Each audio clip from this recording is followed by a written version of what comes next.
नफरत, डर और हिंसा का माहौल बीजेपी के लोगों ने बना दिया है। और हमने बहुत कोशिश की, जो जनता की आवाज थी, चाहे वो किसानों की आवाज हो, मजदूरों की आवाज हो, छोटे व्यापारियों की आवाज हो, हमने पहले उसको लोकसभा में, राज्यसभा में उठाने की कोशिश की। किसानों के 3 काले कानून आए, उसके बारे में हमने बात करने की कोशिश की लोकसभा में। उससे पहले प्रधानमंत्री जी ने नोटबंदी लागू की थी, आपको याद होगा,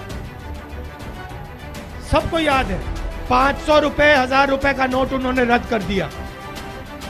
और आप किसी भी छोटे व्यापारी से पूछो, आज मैं उनके साथ चल रहा था, उनके सारे के सारे बिजनेस एक के बाद एक, एक के बाद एक, एक के बाद एक, लाखों बिजनेस हिंदुस्तान में बंद हो गए। और जो बचे, गलत जीएसटी लागू करके, 5 अलग अलग जीएसटी, 28% तक टैक्स लागू करके उन्होंने जो बच गए थे उनको भी उड़ा दिया। मध्य प्रदेश में हम चुनाव जीत गए, हमारी सरकार थी, और करोड़ों रुपए लेकर 20-25 भ्रष्ट विधायकों को खरीद लिया और सरकार बना ली। मेरा कहना है, हमने भारत जोड़ो यात्रा क्यों शुरू की? क्योंकि सब लोकतांत्रिक रास्ते बंद थे।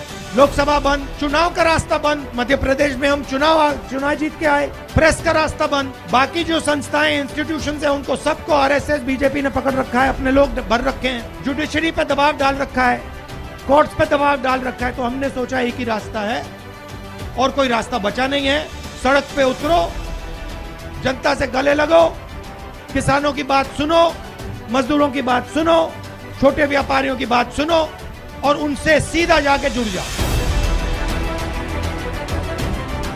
आज मेरे साथ किसान चले हैं, युवा चले हैं, माताएं बहनें चली हैं, व्यापारी चले हैं, पंडित चले हैं।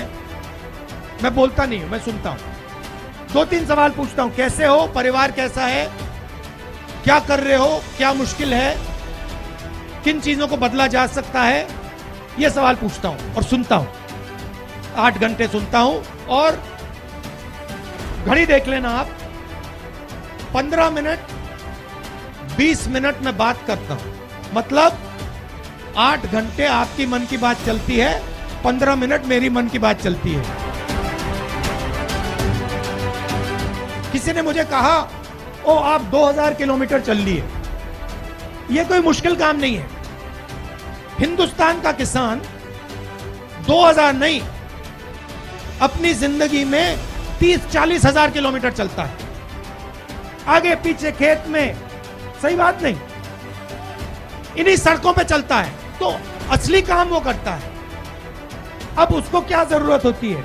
उसको फर्टिलाइजर, बीज, बीमा, इन चीजों की जरूरत होती है। उसको सही बीज नहीं मिलता, फर्टिलाइजर के दाम दुगने हो जाते हैं, 4 गुना। पोटाश का क्या दाम है?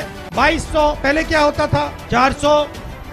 तो सबसे पहले ये किसान के दिल में डर भर देते हैं। 24 घंटा काम करता है, 4 बजे सुबह उठता है, आधी रोटी खाता है, और फिर जब उसका समय आता है, चाहे गेहूं हो, सोया हो, केला हो, बेचने का समय आता है, तो दिल्ली में बीजेपी के लोग एक्सपोर्ट इंपोर्ट की पॉलिसी बदल देंगे और दाम को गिरा देंगे।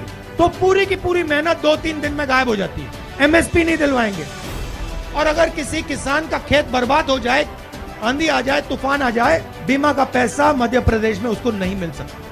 ऐसे किसान के दिल में ये डर पैदा करते हैं। रोजगार कौन देता है? रोजगार छोटा व्यापारी देता है। रोजगार स्मॉल और मीडियम बिजनेस जो चलाता है, जो हिंदुस्तान में लाखों हैं, कोई 300 लोगों को रोजगार देता है, कोई 500 को, कोई 2000 को, कोई 10,000 को, छोटे छोटे मिडिल साइज बिजनेस। जैसे यहाँ पे दुकानें हैं, इन दुकानों में लोगों को रोजगार मिलता है। ऐसी लाखों करोड़ों दुकानें हैं हिंदुस्तान में, ये रोजगार देते हैं। रोजगार पब्लिक सेक्टर से मिलता है, BHEL जैसी कंपनी, हिंदुस्तान रेलवेज, सेना, CRPF, BSF और प्राइवेट सेक्टर में जो छोटी और मिडिल साइज कंपनी है उधर।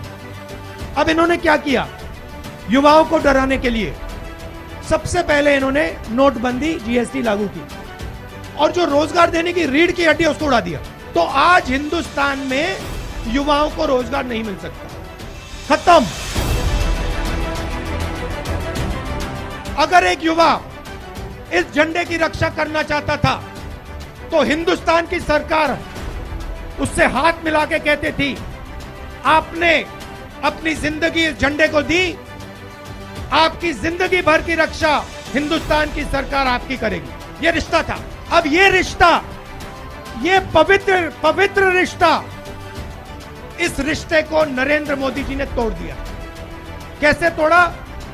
नरेंद्र मोदी जी कहते हैं कि जो भी युवा इस झंडे की रक्षा करना चाहता है उसे हम 6 महीने की ट्रेनिंग देंगे और 4 साल बाद उसे लात मार के भगा देंगे।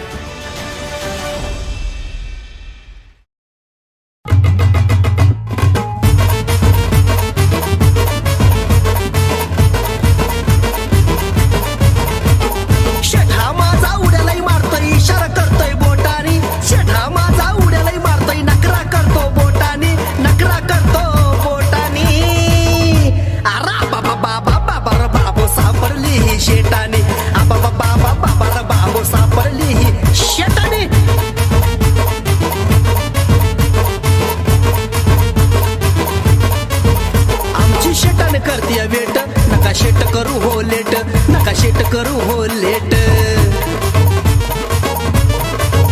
नाही चालणार तिला हो खोट, घ्या आताच जाऊन भेट, तुम्ही आताच जाऊन भेट, दिलदार मनाची आमची हो